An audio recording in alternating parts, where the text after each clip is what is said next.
I am happy to be here today to unveil our City of Houston 2014 proposed budget. The total budget is $4.9 billion. The actual tax-supported portion of the budget is $2.2 billion. The budget does not require a tax increase, and I would characterize this budget as reasonable and realistic. The city is in a good place financially. There are still concerns and challenges. We have restored the very difficult cuts we had to make as we were in the depths of the recession. But we have also made some different strategic decisions going forward, and this budget well positions the city for the future. It maintains the focus on my 5 main priorities. First, jobs and sustainable growth here in the city, public safety, infrastructure, quality of life, and then finally, fiscal responsibility. As I've been saying, and you're going to hear a consistent theme this year, the best can get better. This budget proposal builds on the progress of the last 3.5 years. We've cut waste, we've made city departments more efficient, we've done long-range planning that we've never done here in the city. We've created internal mechanisms to do a better job of management review and auditing of the processes that we have. And we intend to continue to build on this progress. The 5 priorities I quickly ran through, I want to hit some of the high points in the budget. And oh, by the way, this is the version that we give to council. It's something of a doorstop. And if council members read through all of this before they vote, it means they're not going to sleep between now and then. But we believe that we've also done some things to make the budget process easier and more efficient, and the budget easier to follow for those who are trying to keep track. And is it up on the city's website? Because I've been at the end of the press conference. At the end of the press conference. So the general public will be able to follow along as well. Going to the budget priorities and tying them to actual things in the budget. For jobs and sustainable development here in the city, the Hire Houston First program will continue to play a role. We're going to always try to keep our tax dollars here locally as we can. In the first year of existence of the program, more than $139 million of city contracts were awarded to certified firms, and we want to grow the number of Houston First firms that are certified and doing business with the City of Houston. And of course, we just made changes to our contracting program and access to minority and business-owned firms. We want to grow that aspect as well.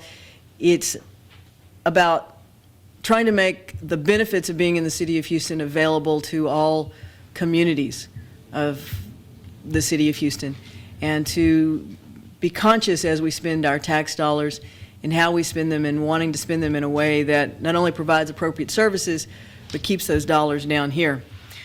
We are going to continue our aggressive economic development activities, seeking out firms that want to invest in Houston, building the overall tax base organically. We have, since 2010, helped attract more than $2.2 billion in direct investments through actions by the city government.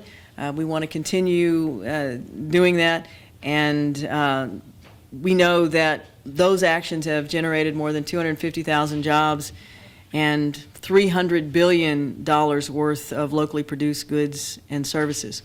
We're very excited about the fact that the city has put nearly 74,000 single-family houses out into the market over the last few years. If you look at the indicators, we're expecting some continued aggressive growth in our single-family home market. all good. In the area of public safety, I remind everyone that 2/3 of our $2.2 billion general fund budget, 2/3 goes to public safety. While we had to make some minor cuts in public safety during the lean times, we didn't lay off a single police officer or firefighter. We maintained our investment in the men and women who keep us safe. We're going to continue to put cadet classes through our 2 academies and maintain our service levels in those forces, but it's a significant financial commitment for the City of Houston to maintain this level, and we're always going to look at ways to do it better. There's $2.2 million scheduled in this budget for the final transition of the city's new public safety radio project. It's a relatively small amount of money, but I wanted to mention it here because we just went through the transition to police and fire, and it went amazingly smoothly. This is a decision that was actually made in the previous administration. It was the right decision.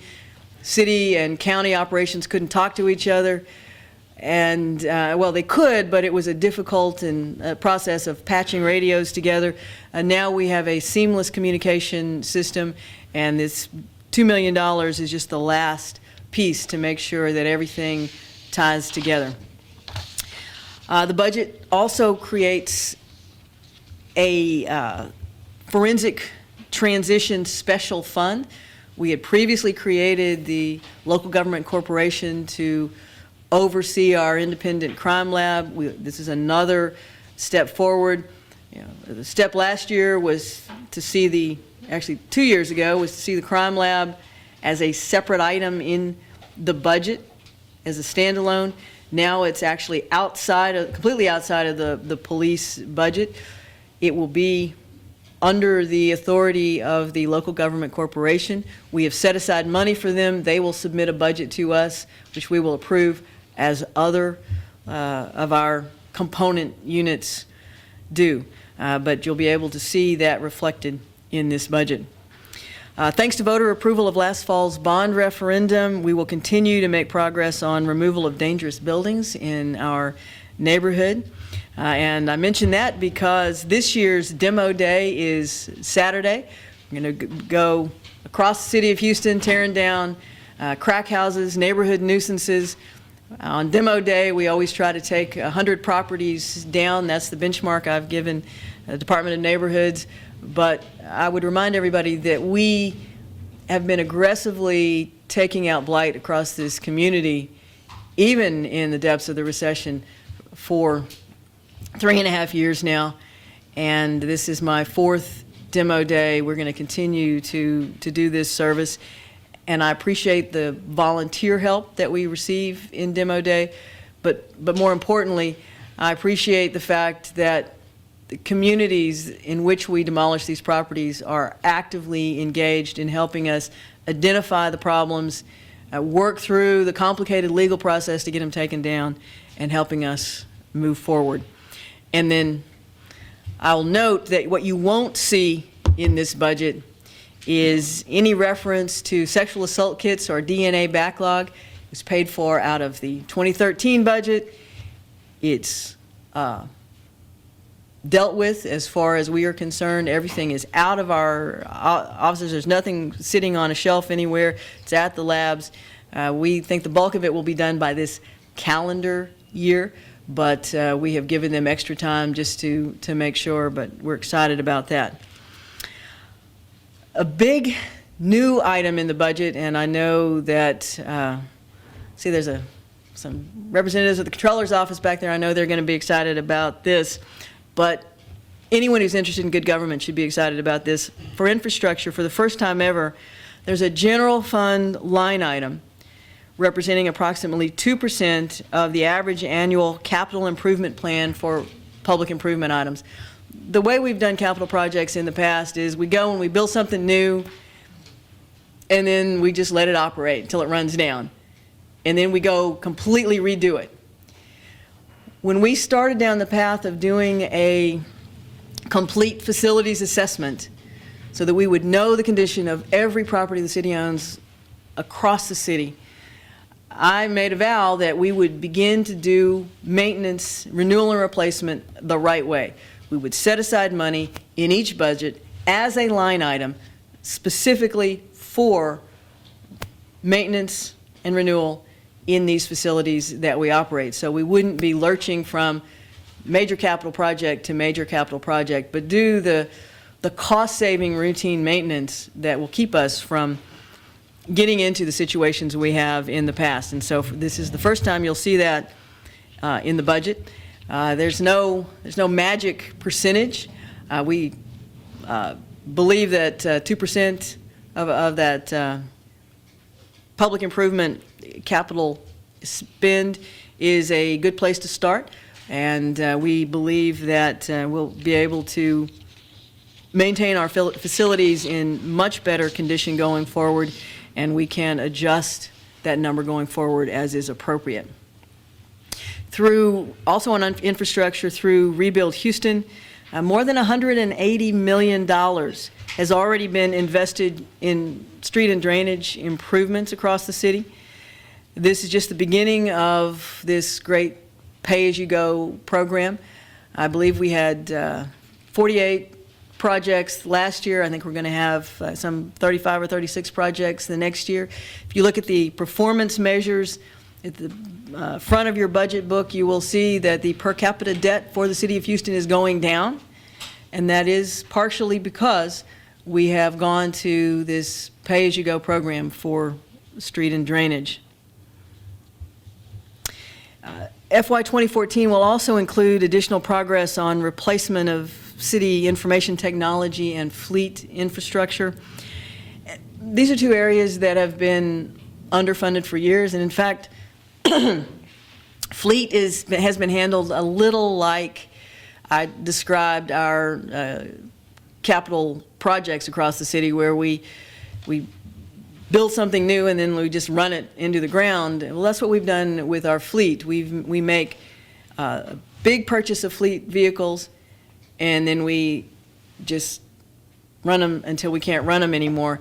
The way you operate a fleet is you try to determine what the right size is, and you make a level purchase each year, so you always have new vehicles coming into the fleet. Helps you manage maintenance costs, helps you keep a better quality vehicle on the road. We are not completely there yet. First we did the consolidation of fleet. We got our arms around our maintenance and operations costs. Now we're beginning to right-size the fleet and get that level purchase going, although it'll take us a little while to get there.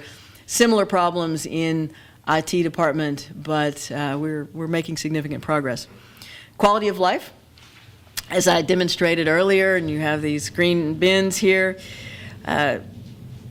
Number of Houston households with single stream recycling will double from 100,000 households to more than 200,000 households. First phase of the expansion will occur in July, when approximately 35,000 households will be added, and then another 70,000 homes will be added during phase 2 a little bit later in this calendar year. The expansion will impact neighborhoods citywide rather than being limited to any one particular area of town.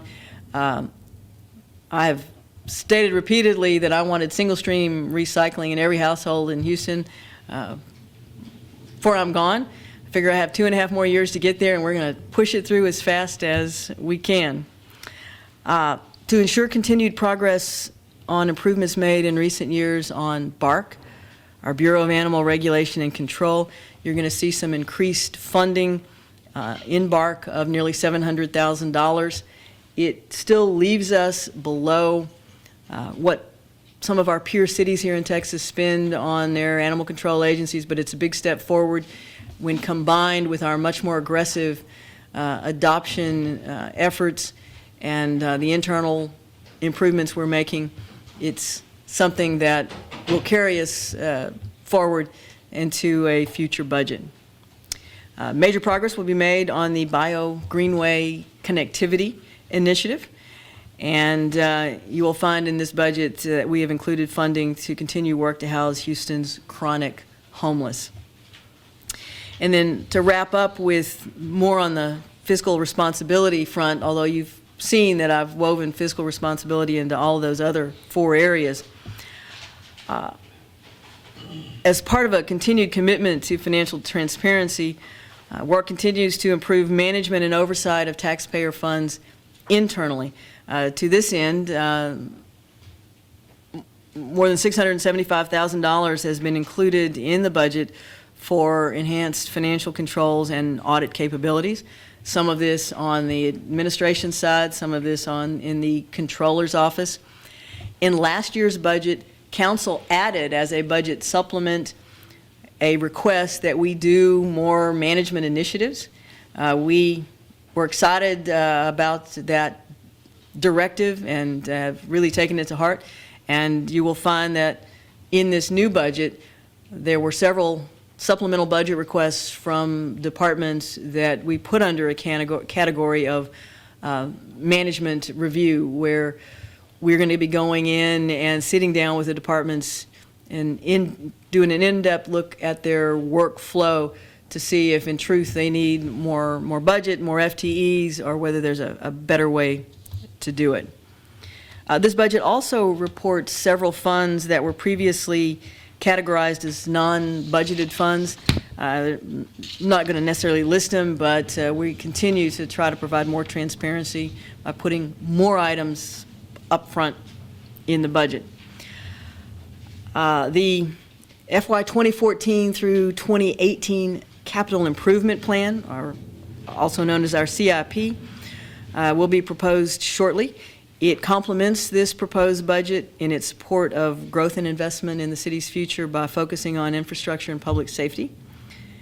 And it moves us forward on that facilities assessment that I mentioned. There's a significant amount of our capital spend will be to take care of what were identified as priority 1 and 2 problems in our facilities assessment.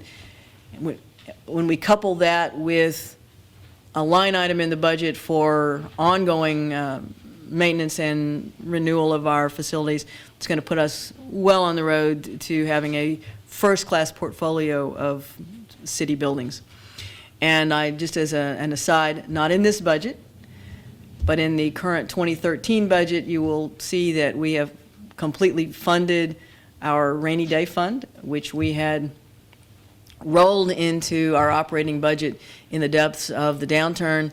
So this budget, no tax increase, $20 million in our rainy day fund, 7.5% reserve, unallocated reserve, which is well above our 5% mandated amount, and a prudent but exciting opportunity budget is how I would refer to it, because this allows us to continue to provide the services that Houstonians depend upon, but also signals that we're going to continue to try to do it in a much more effective and efficient manner.